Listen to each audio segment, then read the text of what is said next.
Whew, I'm finished. I don't know about you, but I think we should have some cake and cookies and coffee. No. So we're talking this month, these actually over the whole summer, of living our vision now.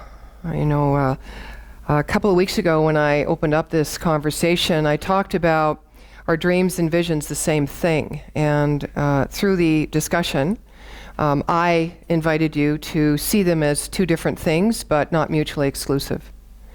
Dreams are something that we hold in time and space as possible.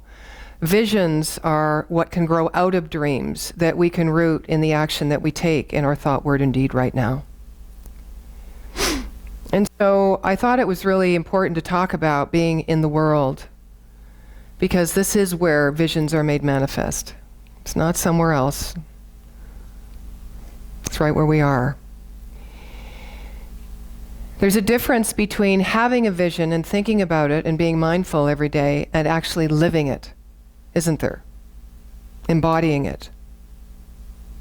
One seems to be a little easier than the other, because somehow thoughts, although nothing is private in the universe, but thoughts, we still have about our thoughts, we think, well, you know, they're mine, you know, and really no one knows them but me, you know, so they're private.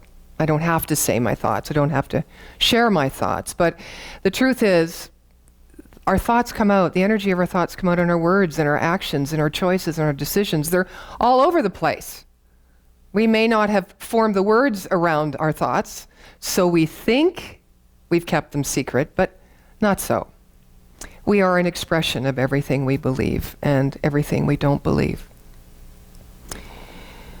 So, how do we live our vision now? Well, first of all, and Judy, again, you sang beautifully to it, we need to be here now. We need to be in the world. Not be here now, but be separate from the world. Now, we're very good at that. I've spent a lifetime mastering that one. You know, how many are actors and actresses here? Oh, good. I didn't mean professionally, I meant literally. All of us, right. We guide or guard ourselves from things that aren't comfortable, or that we don't like, or of course that are painful. And we move ourselves towards those things that we think might bring us the good stuff, right? Some joy, some love, some maybe affection or attention or acknowledgement. Right? These are how we kind of make our choices. Nobody in their right mind is going to walk into the darkness or pain or grief or loss.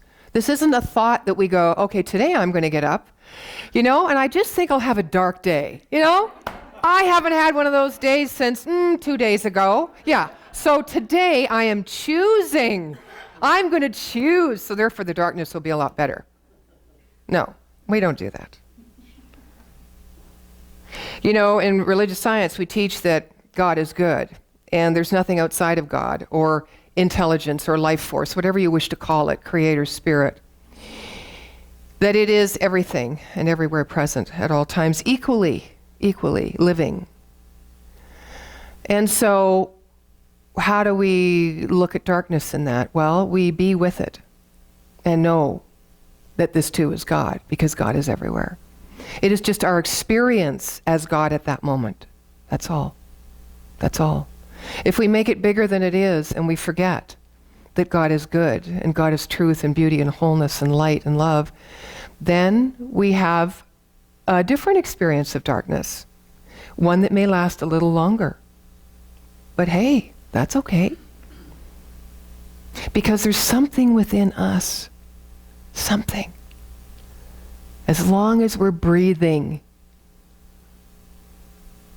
that says yes to life, that will not allow us to stay there very long.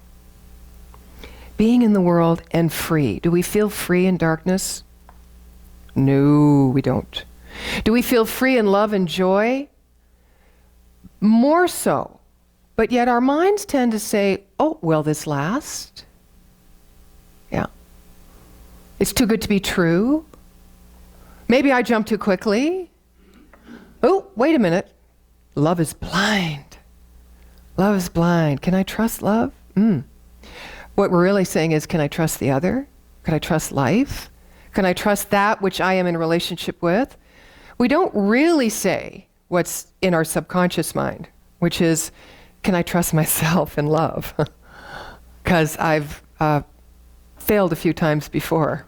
I've gone around this boulevard a few times. Here's a beautiful example of love. How many years? 48. 40. I'm not that old. Okay, and you know what? That's one example of a beautiful kind of love. Only one. And I will be vulnerable at this moment and say, Maureen and I have a beautiful kind of love. Although we are married and we have separated logistically in our living spaces, where she's in Kelowna and I'm here, we have a beautiful kind of love.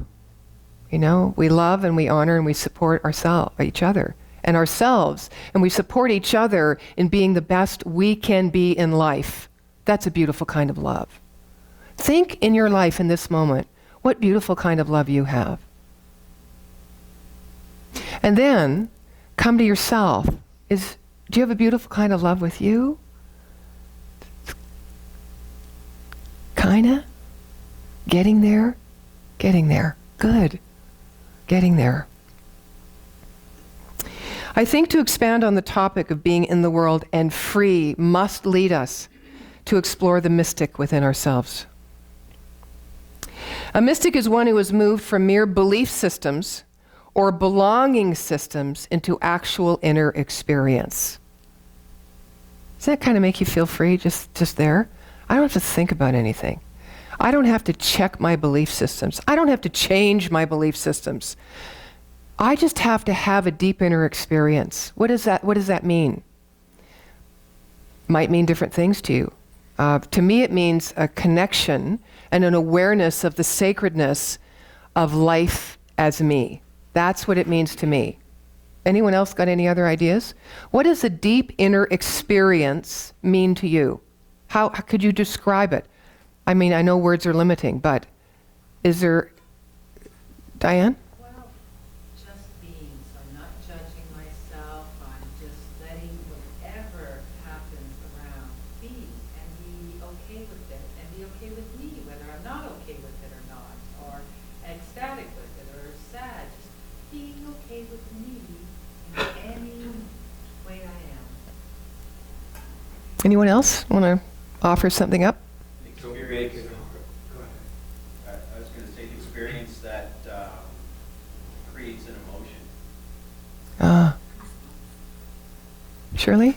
When I was camping a few years ago in Charlotte Islands, I got up in the morning, crawled out of my pup tent, and I turned around and there were twin deer lying in the grass beside me. And my first thought was, I get my camera. And then I thought, no. I'll just stand here. Yes. Thank you. Thank you. Yeah. You started to have a thought, and then you stopped yourself. Beautiful. Lovely. And the thing I've realized about that, and I've done it again since, is that I still have that visual memory of the deer. And if I've gone for my camera, I'd have a photo, but I might not have the visual photo. Have you ever noticed that when you do, probably that picture would not have turned out anyway? Yes. Have you ever noticed that? Those fabulous moments you try to capture, it's like grasping God, you can't do it, right? Because it's ineffable. It's just, what were you going to say, Tink? Don't make it harder than it is. Just be a child, just be the open heart, and really, we are complete, and we just have to accept the fact of what we are. We've forgotten who we are. Thank you.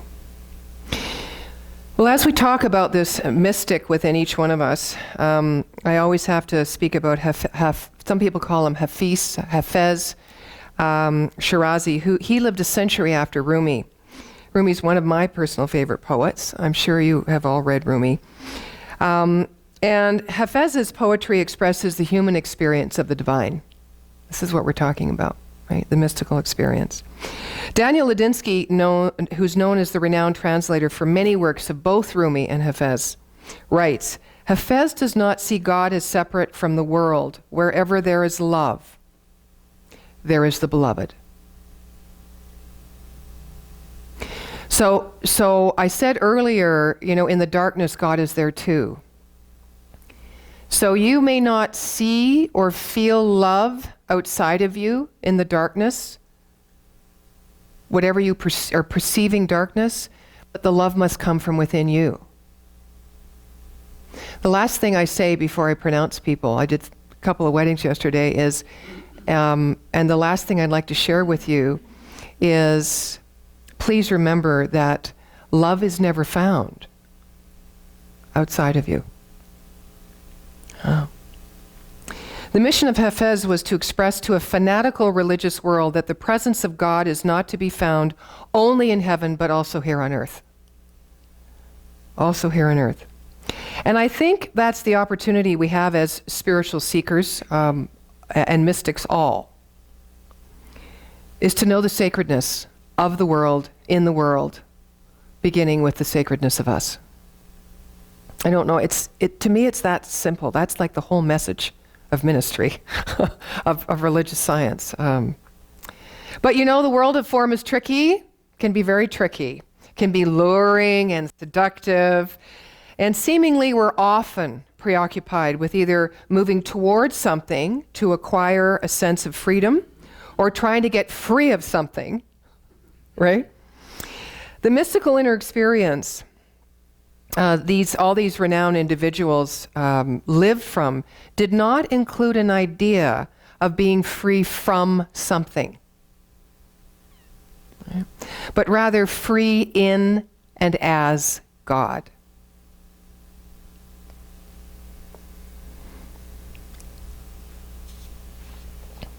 I think until we are free in and as God, we cannot include and transcend. So what does that even mean? Well, it doesn't look like escaping the world or denying or suppressing our feelings. We know that. But it does, I think, feel like, again, different for all of you, acceptance, gratitude, and opportunity to grow, opportunity to know. I personally think there's no better place than to be in the presence of the world of form, even though sometimes it keeps us kicking and screaming and pushing up against it, right? Why? Because it's the reflection of our subconscious mind. Now, in this teaching, religious science, we talk a lot about conscious mind and subconscious mind and the relationship between the two. We're forever using our conscious mind to try to direct us toward our subconscious mind so we can know what the heck are our deeper belief patterns that are driving us and that are creating our life that we don't like.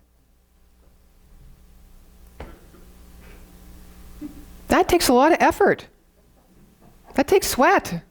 That takes time. That makes us old. Wouldn't it be just nicer to look outside of you and go, this is what I think? Even though we're not aware of it in our conscious mind and we didn't get up. If we're in the darkness, we didn't get up in the morning and say, I want darkness, but it's darkness. So what does that tell you? It tells you something. But we're so busy trying to make it change and go away, we just don't open and listen to it. Right? Hey, wait. Just let me remember, I am the thinker behind the thought. I am the thought, and I am the one experiencing the thought and observing myself in the experience. This is my show. I just read on Facebook recently, and I didn't quite get it, but in this moment, I'm getting it now. I don't know, my mind works in strange ways. Not my circus, not my monkeys. Have you seen that? Yeah. Or what?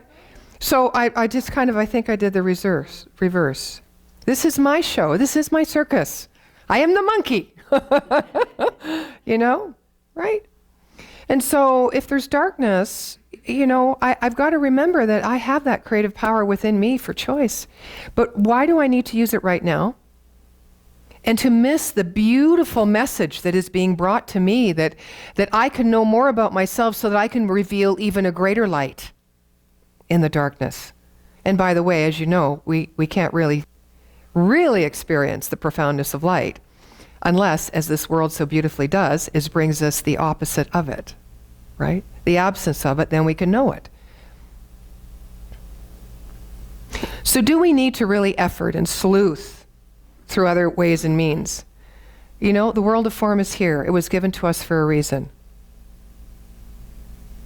I don't know, sometimes I find that when something or someone matters to me, I really care about it, you know, my pursuit or them or myself, I step into the realm of the heart. I feel I'm in my heart.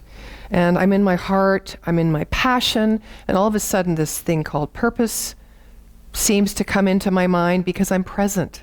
I'm lovingly present. I am where I am.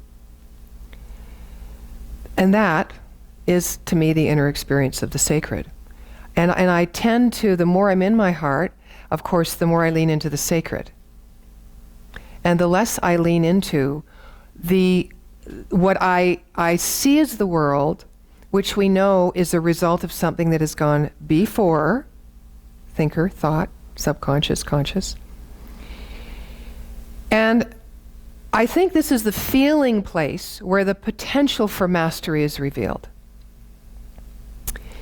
I watched on Facebook last night this fabulous Spanish man. I don't know, you might have seen the post, or maybe he was Italian, I don't know. But his relationship with his guitar and his voice was exquisite. And he was like, he wasn't playing Jesus, Joy for Man's Desire or anything like that, but I could feel that presence in him. And he said in his language, it's like a conversation, you know. It's a conversation. Me and my guitar. It's like me and my painting. Or me and the other. Thich Nhat Hanh talks about deep listening. Deep listening. And in deep listening, compassion flows. And then you're in relationship, and then you're present, and you're aware, and you're in your heart, and you are in the world and free. Right? Because you're not plotting over there in time and space. Right. Is there a correlation between being skillful at something or masterful? Think for a moment at what you're skillful with and at. And how you would consider yourself masterful, and what would you consider yourself masterful? Is there a correlation between that and finding things in this world that are of great significance to us, that are essential to our beingness? Probably. And I think as we learn to live at this level, we understand the being in the world and free. I also want to give you this other way to think about it. You know, being in the world, we all know the statement, but not of it, right? So I get why that was said, and it does lead you probably to the right conclusion in some part. It means don't give power to the world. Don't give power to things, people, anything outside of yourself. Just know that everything is God, and mind your own business, and look after and be responsible for your own sacred expression and revelation and gifts that you give into the world. But it's kind of a dualistic statement. It says that don't be here, don't be in this world. You know, I mean, be here, but not really. Don't be of it. So, you know, on the religious path, the spiritual path, we're all seeking to be not of it. We're seeking the mystical experience, that thing. And we forget that it is right here. So we're walking a divided path. That is not comfortable. If I had my Louis clown pants on, I could really do a good demonstration of this. Yeah, not comfortable. Very stiff journey.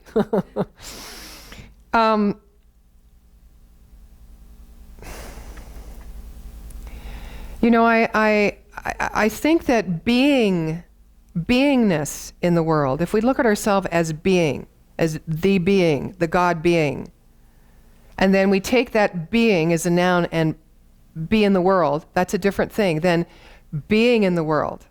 It has a different energy about it. So I just offer you that idea when you think about, ooh, I don't like what's going on. Wait a minute. I am a God being here. What is it within me to know? What is it within me to evoke, to reveal, to share, to know in mind, to speak? What is it? This is mine. It isn't, this is what I might be experiencing, perceiving out here, but this isn't the truth. This is the truth. And from this place, this shall shift and change and look different and carry a different vibration. Why? Because thoughts create, and thoughts are energy, and thoughts have power.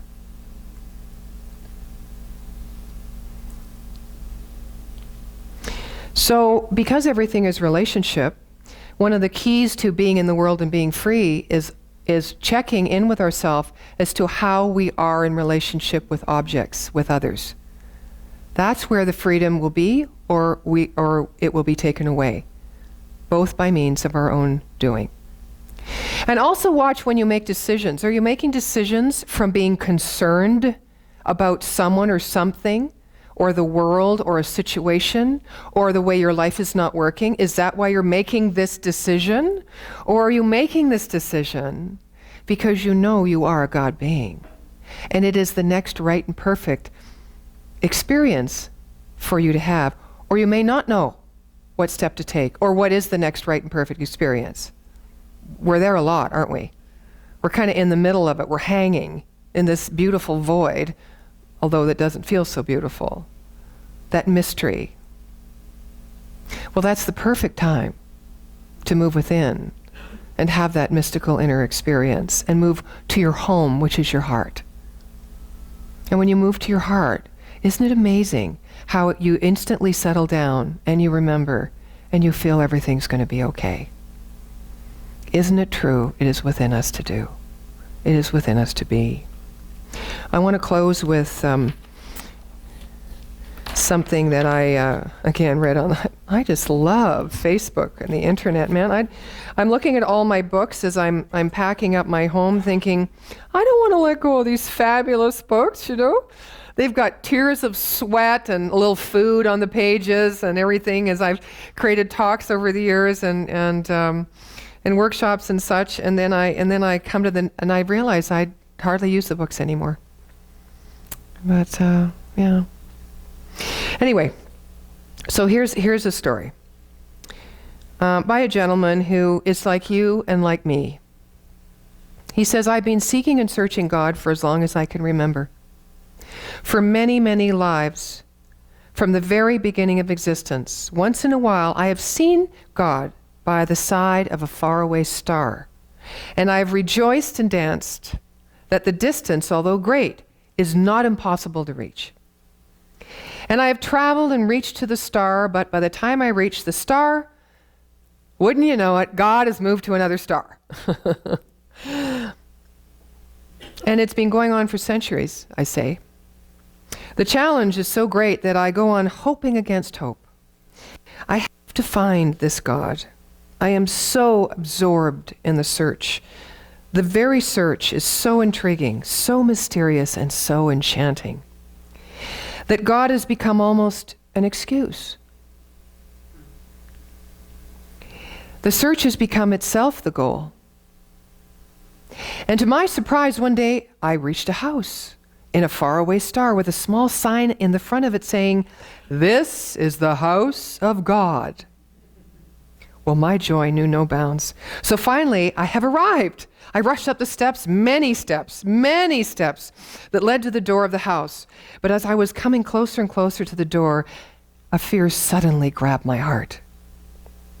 As I was going to knock, I became paralyzed with a fear that I had never known, never even thought of, never dreamt of.